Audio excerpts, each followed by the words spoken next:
안녕하세요. 오늘도 사연살롱을 찾아주셔서 감사합니다. 저는 얼마 전 첫 아이를 임신한 예비맘이에요. 평소 아이들을 좋아했던 터라 요즘 저는 들뜬 마음으로 하루하루를 살고 있어요. 며칠 전 병원에 들렀다가 아이의 성별을 알게 되었는데 딸이라고 하더라고요. 안 그래도 첫애는 딸을 낳고 싶었기 때문에 다행이다 싶었죠. 남편도 딸이란 소식에 엄청 기뻐했고요. 엄마들은 딸에 대한 로망이 있잖아요. 저도 마찬가지예요. 물론 제 마음대로 키울 수는 없겠지만 그래도 딸을 낳으면 이건 꼭 해보고 싶다고 생각했던 것들이 있거든요. 예를 들어 커플룩이요. 딸아이와 같은 옷을 입고 다니면 얼마나 좋을까 상상만 해왔는데 이제 그 꿈을 실현할 수 있게 돼서 얼마나 신이 나는지 몰라요. 그리고 기대하는 게 하나 더 있어요. 딸아이한테 웨딩드레스를 물려주려고요. 아직 태어나지도 않은 딸한테 무슨 웨딩드레스냐고 하시겠지만 저에게는 특별한 사연이 담긴 웨딩드레스가 한 벌 있거든요. 보통 결혼할 때 우리나라는 웨딩드레스를 대여해서 입잖아요. 물론 솜씨 좋은 신부들은 직접 만들어서 입기도 하지만 흔한 경우는 아니니까요. 다행히도 저는 오직 저만을 위한 웨딩드레스를 선물로 받았어요. 디자이너가 제 체형과 얼굴, 몸에 맞게 직접 디자인해서 만들어주셨죠. 저는 아직도 그 웨딩드레스를 옷장에 고이 간직하고 있어요. 그렇다고 제가 부잣집 딸이거나 능력이 있어서 그런 귀한 선물을 받은 건 절대 아니에요. 다만 살면서 얻은 소중한 인연들이 제게 큰 힘이 되어주었을 뿐이죠. 사실 제가 잘했다기보다는 착하게 살아오신 부모님 덕분이죠. 어릴 때 저는 평범한 가정의 첫째 딸로 태어났어요. 부모님과 남동생, 이렇게 네 식구가 살았죠. 부모님은 같은 회사에 다니며 맞벌이를 하고 계셨어요. 풍족하지는 않았지만 가정적인 부모님 덕분에 행복했어요. 그러던 어느 날이었어요. 부모님과 외식을 하고 돌아오는 길이었죠. 날씨가 좋아서 저와 남동생은 부모님 손을 잡고 깔깔대며 신이 나 있었어요. 그때 골목 어귀에 사람들이 모여서 웅성대는 게 보이더라고요. 딱 봐도 무슨 일이 있는 게 분명했어요. 그 집은 저랑 남동생이 놀이터에 갔다가 돌아올 때마다 꼭 멈춰 서서 한참을 훔쳐보던 집이었죠. 연립주택이 대부분인 우리 동네에서 유일한 단독주택이었거든요. 큰 대문에 안에 마당까지 있는 2층 집이죠. 저와 동생은 나중에 꼭 저런 집에서 살아보고 싶다는 생각을 하며 구경하곤 했어요. 그런데 그 집 앞에 사람들이 모여 있는 거예요. 무슨 일이 있나 싶어서 아빠가 먼저 다가가 보셨어요. 그 뒤로 잠시 뒤 돌아온 아빠는 걱정스러운 목소리로 영호가 쫓겨났다고 하셨죠. 그 말에 우리는 그리로 달려갔어요. 정말 대문 앞에 영호 오빠가 낡은 가방 하나만 끌어안은 채 웅크리고 앉아 울고 있더라고요. 영호 오빠는 제가 아주 어릴 때부터 알고 지낸 동네 오빠예요. 오빠는 파출부 일을 하는 엄마랑 주인집에 얹혀 살고 있었죠. 영호 오빠는 지적 장애인이에요. 지능이 6, 7세에 멈춰 있지만 지금껏 문제 한번 일으킨 적 없었어요. 착하고 순박한 오빠로 몸집이 큰 어린이 정도로 보시면 될 거예요. 저는 3살 무렵 엄마랑 놀이터에 갔다가 영호 오빠를 처음 만났어요. 오빠는 당시 13살 정도 됐었는데 제 모래놀이 도구를 가져가려고 했어요.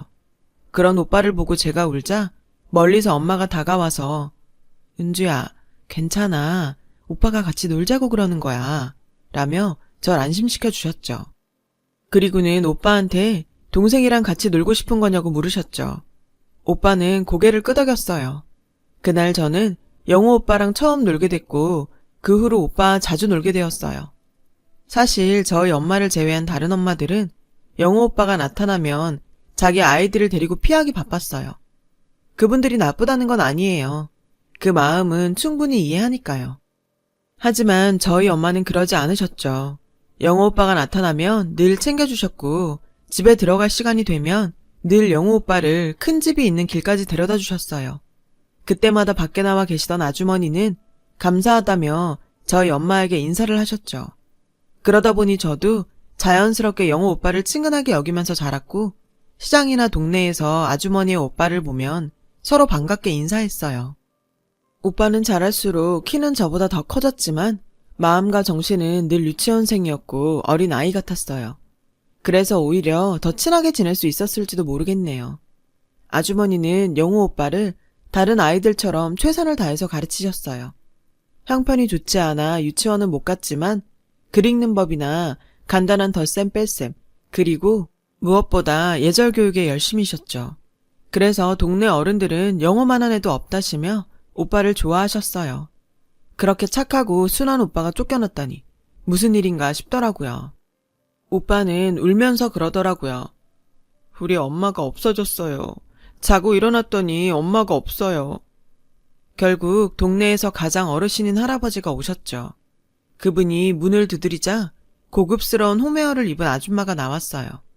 그 아줌마는 짜증스러운 목소리로 새벽에 일어났더니 너무 힘들어서 못 견디겠다고 애만 두고 떠났잖아요. 온전한 애라면 몰라도 저런 애를 어떻게 버리고 가? 나는 제 건사 못해요. 애초에 받아준 것도 지 엄마 손기술 좋아서 받아준 건데 기가 막혀서 원? 라며 짜증스럽게 말하더군요. 누구보다 오빠를 아끼는 아주머니가 오빠를 두고 도망갔다는 사실을 믿을 수가 없었어요. 사람들은 그래도 이렇게 쫓아내는 건 인간으로서 도리가 아니라고 따졌지만 아줌마는 되려 화를 내고는 안으로 들어가 버렸어요. 어르신께서는 동사무소에 알아보러 가신다며 가셨고 사람들은 영호 오빠를 둘러쌌어요. 그런데 그 순간 영호 오빠가 저에게 달려들었어요. 은주야, 가지마. 오빠도 같이 가. 오빠는 제게 매달렸어요. 사람들은 그 모습을 보고 저희 가족한테 영호 오빠를 떠넘기려고 했어요. 다들 오빠를 불쌍하게는 생각했지만 오빠를 맡을 의향은 없었을 테니까요. 그런데 그 와중에 오빠가 콕 집어 우리 가족을 지목하니 옳았구나 했겠죠. 엄마는 난감해했지만 아빠랑 잠시 얘기를 나누시곤 영호 오빠를 집으로 데려왔어요. 오빠는 친하게 지내던 저와 남동생과 같이 있으니 금방 진정이 되었어요. 엄마 아빠는 오빠를 어떻게 할지 상의하셨어요. 잠시 뒤 어르신이 저희 집에 찾아오셔서 우선 경찰에 아주머니를 찾아달라는 신고를 해두었다고 말씀하셨어요. 영호 오빠가 장애인 복지 지원을 받을 수 있도록 하겠다고도 하셨고요. 살 곳이 있어야 하는데 내가 우리 빌라 반지 하방은 내줄 수 있거든. 근데 영호가 혼자 못 지내니까 원. 어르신께서는 빌라를 한 채 가지고 계셨는데 그 아래 반지 하방을 영호 오빠가 살게 선뜻 내주시겠다고 하셨어요. 저희 집하고도 멀지 않은 빌라였죠. 엄마는 어른씨께 영호는 당분간 우리가 챙길 테니 걱정 마시라고 했어요. 어르신은 저희 부모님께 고맙다고 하시곤 돌아가셨죠. 이런 상황에도 영호 오빠는 그저 즐겁게만 보였어요. 그날부터 영호 오빠는 우리 가족이랑 다름없이 지내게 되었어요. 밥을 먹을 때는 오빠도 우리 집에서 같이 먹었고 방과 후에는 곧바로 오빠가 사는 반지하방으로 가서 숙제를 하고 오빠랑 같이 놀았어요. 저녁에 엄마가 저와 오빠를 데리고 집에 가서 저녁을 먹고 오빠를 다시 데려다주는 방식으로 우린 생활을 했어요. 오빠가 집에서 자고 가는 경우도 종종 있었고요. 동네 사람들도 영호 오빠를 잘 도와주었어요. 음식을 하면 오빠네 반지하방에 가져다주고 오빠 생일에는 다들 선물을 주고 축하해 주었죠. 특히 동네 어르신들이요. 언젠가 저는 엄마한테 왜 영호 오빠를 챙기겠다고 나섰냐고 물어본 적이 있어요. 엄마는 잠시 생각을 하시더니 이렇게 말하셨죠. 예전에 영호네 엄마가 골목에서 울고 계시는 걸 본 적이 있어. 그 아줌마 남편이 영호가 태어나기 2달 전쯤에 교통사고로 돌아가셨대. 그 충격으로 영호가 예정보다 일찍 태어났고 후유증으로 그렇게 됐다나 봐. 그 아줌마가 자기 잘못이라고 우시더라고. 그 후로 마음이 유독 쓰였어. 엄마는 자식을 둔 부모 입장에서 장애를 가진 아이를 힘겹게 키우는 아줌마가 대단하면서 안쓰러워 그랬는지 모른다고 하셨어요. 그렇게 영호 오빠와 우리 남매는 함께 자랐어요. 다 같이 나이는 먹었지만 잘하는 건 우리 남매뿐이었어요. 어느새 저는 오빠의 지능을 뛰어넘는 나이가 됐지만 오빠는 늘 어린 아이였죠. 제가 중학교에 입학해 첫 교복을 입던 날에도 오빠는 신기해하며 아이처럼 웃었어요. 오빠 앞으로 나오는 장애인 복지지원금은 엄마가 통장을 하나 만들어 차곡차곡 모아두셨어요. 꼭 필요할 때는 꺼내서 오빠를 위해서만 쓰셨고 나머지는 오빠 이름으로 된 통장에 잘 모아두셨죠. 나중에 영호 엄마가 혹시 오시면 그때 드릴 거야 라고 하시면서요. 제가 20살이 되었을 때 오빠는 30살이 되었지만 여전히 어린 아이였어요. 그렇게 여느 날과 다름없는 하루하루가 이어졌어요. 그런데 제가 대학교 3학년이 되었을 즈음 동네에 소문이 퍼지기 시작했어요. 바로 영호 오빠를 내쫓았던 큰 대문집에 주인 아저씨네 회사가 망해가고 있다는 소문이었죠. 동네 사람들이 수군거리는 소리를 자주 들을 수 있었거든요. 심지어 그 집에서 소란이 나는 것도 목격했어요. 드라마에 나오는 빚쟁이들처럼 여러 명의 남자 여자들이 와서 대문을 쾅쾅 두드리고 나오라고 욕설까지 내뱉었죠. 돈 내놓으라는 소리도 들었고요. 그래도 신경은 쓰지 않았어요.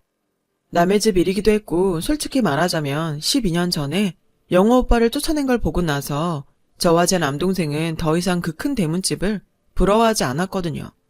그 후로 그 집 앞을 지날 때마다 남동생은 영호 형 쫓아낸 나쁜 아줌마 집이야 라고 말했고 저도 그 아줌마가 곱게 보이지 않았어요. 그래도 영호 오빠는 그 후로 저희 가족과 다른 분들의 도움을 받아서 잘 살고 있었으니까 별 신경은 쓰지 않았죠. 그렇게 여러 소문들이 떠다니는 사이 겨울이 찾아왔어요. 2학기 종강을 한 날이어서 그날이 기억이 나요.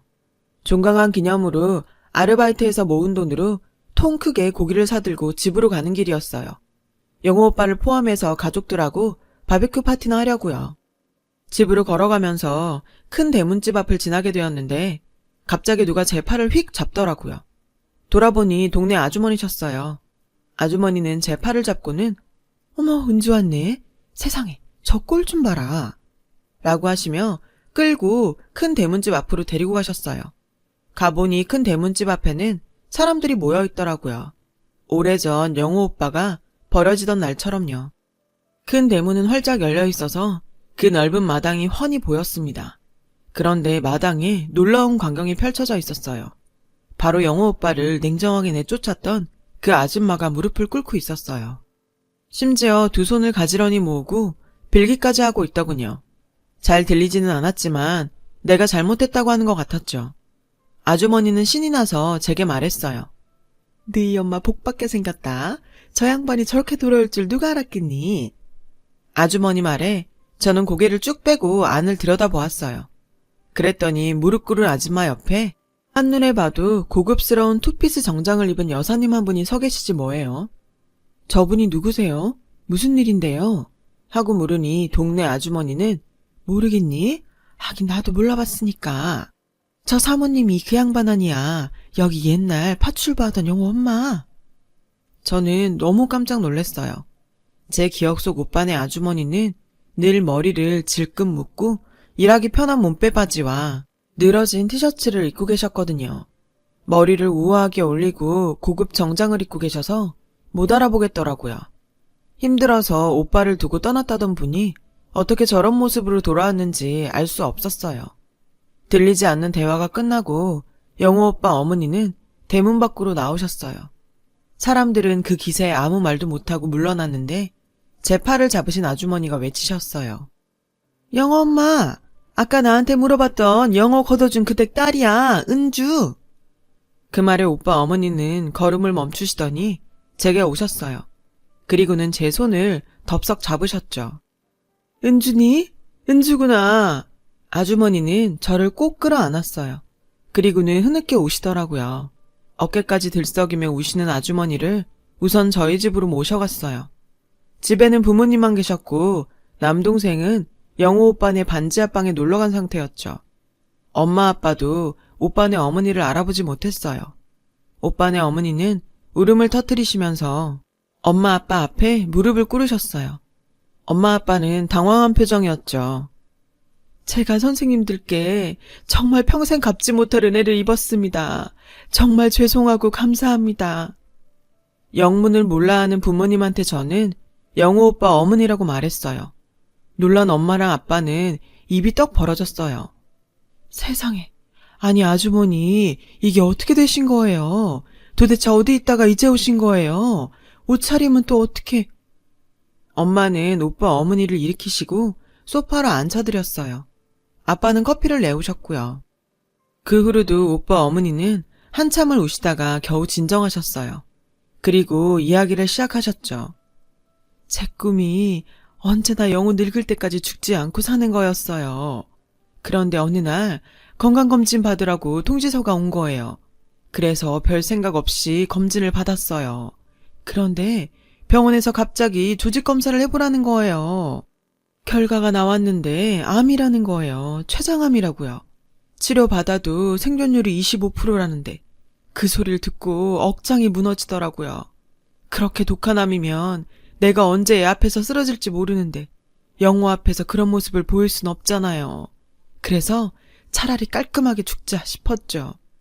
그래서 아주머니는 전 재산을 주인집 여자한테 주면서 아들을 부탁했대요. 키워달라는 건 아니고 좋은 시설에 보내달라고요. 보호자가 필요할 때가 있을 테니 그때 부모 노릇 좀 해달라고 말이죠. 처음엔 키워달라는 줄 알고 거절하던 주인집 여자는 시설에 보내달라는 말에 그러겠다고 했고요. 아들을 보고 가면 마음이 흔들릴까봐 새벽에 집을 나선 아주머니는 첫 차를 타고 바다로 나갔대요. 죽으려고요. 그리고 바다로 들어갔는데 눈 떠보니 병원이었대요. 알고 봤더니 그 근방에 사시는 한 분이 아주머니를 구했다고 하더래요. 그분은 아주머니가 깨어날 때까지 곁을 지켜주셨고 아주머니를 설득해 치료를 받게 하셨다더군요. 하지만 엄청난 병원비와 치료비 때문에 아주머니는 치료를 거부했고 그 모습을 본 아저씨는 혼인신고를 하자더래요. 자신은 국가유공자라서 배우자한테도 혜택이 많으니 자신을 이용해서 치료를 받으라고 말이죠. 그렇게 생명의 은인과 혼인신고를 하고 본격적으로 치료를 시작하게 된 거죠. 아주머니는 살이 20kg 넘게 빠지고 머리카락도 다 잃어가면서 항암 치료를 받고 죽을 고비도 넘겼지만 아들을 만날 생각에 꾹 참고 버텼다고 하더라고요. 그리고 드디어 완치 판정을 받았죠. 옷공장을 하시던 아저씨 권유로 양장기술을 배우게 된 아주머니는 우연한 기회에 드레스 제작을 하는 분 밑에서 일을 배우게 됐고 몇 년 전 개인 샵을 차리게 되었다고 했어요. 왜 영호를 찾을 생각은 안 했어요? 누구보다 보고 싶었을 텐데. 한참 얘기를 듣던 엄마는 야속하다는 듯 아주머니한테 물었어요. 그러자 아주머니는 분통을 터뜨렸죠. 주인집 여자가 그러더라고요. 한국은 아직 장애인 시설이 열악해서 복지가 잘 돼 있는 캐나다에 있는 시설로 보냈다고요. 거기에 친정 오빠가 있어서 종종 들러보니까 걱정 말라고요. 아주머니는 고마운 마음에 지금까지 매달 얼마씩 주인집 여자한테 돈을 보냈다고 하더라고요. 그러다 얼마 전 남편분과 상의 끝에 아들을 데려오려고 그 여자한테 말했더니 연락을 끊더래요. 이상해서 직접 알아보다가 주인집 여자가 말한 시설이 존재하지 않는다는 얘기를 들었고 그래서 한 걸음에 달려왔다고요. 그랬더니 글쎄 그 옆에 내가 우리 영호를 내쫓았다고 하잖아요. 그런 짐승만도 못한 인간을 은인이라고 그동안 그렇게 고마워했더니 그러다 슈퍼집 여자한테 은주 엄마가 우리 영호를 키우고 있다고 들었어요. 그 얘기를 듣고 얼마나 고맙던지. 세상에 난 그런 줄도 모르고 10수년을 내 자식이 캐나다에 있는 줄 알고 그리워하면서 살았네요. 잠시 뒤 연락을 받고 남동생과 영호 오빠가 왔어요. 현관문을 열고 들어오던 영호 오빠는 근 15년 만에 만나는 엄마를 단박에 알아보더라고요. 엄마를 외치며 달려가 안겼어요. 원망의 마음은 조금도 없어 보였어요. 엄마, 왜 이제 왔어? 엄마, 나 이제 30살이야, 30살. 하면서 손가락 10개를 3번 접었다 펴기만 했죠. 그런 오빠를 보며 아주머니는 아이처럼 엉엉 우셨어요. 그 바람에 우리 집은 눈물바다가 되었죠. 이후 오빠 어머니가 큰 대문집을 샀어요. 돈을 주고 산 건 아니고 예전에 아들을 맡기며 주었던 전 재산과 그동안 보냈던 돈을 돌려받는 대신 집으로 받은 거죠. 이미 집을 담보로 대출이 많이 잡혀 있어서 어쩌면 손해일지도 모르지만 현재 그 집 형편이 안 좋아서 그나마도 받아낸 게 다행이라고 동네 어르신들이 그러더라고요. 처음에는 그나마도 안 나놓겠다고 뻗대는 걸 금품 착취와 사기죄로 고소하겠다고 으름장을 놓아서 계약서에 사인을 받을 수 있었어요. 오빠의 새아빠는 좋은 분이시더라고요. 그분은 초혼이라 자식이 없으셔서 영호 오빠를 호적에 올리시며 그렇게 좋아하셨대요. 그렇게 오빠는 가족의 품으로 돌아갔고 얼마 뒤 동네 잔치를 열어 동네 분들께 감사 인사를 했어요. 저희 부모님께는 큰 대문집에 사시라고 배려도 해주셨어요. 엄마 아빠는 당연한 일을 하셨다며 괜찮다고 하셨지만 아주머니 설득에 그 집에 살고 있습니다. 왕래도 자주 하고 여전히 철마다 고기며 과일을 보내주시죠. 그리고 제가 결혼을 할 때 아주머니께서 직접 웨딩드레스를 만들어주셨어요. 오직 저만을 위한 웨딩드레스였죠. 영호 오빠는 여전히 40살 어린이에요. 부모님과 함께 살다 자주 우리 집에 와선 한두 달씩 시간을 보내다 가곤 해요. 오빠는 제 딸이 태어나면 함께 놀아줄 거라고 잔뜩 기대하고 있죠. 모르긴 해도 영호 오빠는 제 딸에게도 좋은 친구가 되어줄 거예요. 인연이란 건 참 소중하잖아요. 저희 부모님을 본받아 딸아이와 함께 좋은 인연들을 만들어가며 살 수 있도록 바르게 살려고 합니다. 지금까지 제 사연을 들어주셔서 감사드려요. 여러분, 사연 댓글에 응원과 현명한 조언 부탁드려요. 좋아요와 구독은 저에게 큰 힘이 됩니다. 오늘도 좋은 일 가득하세요.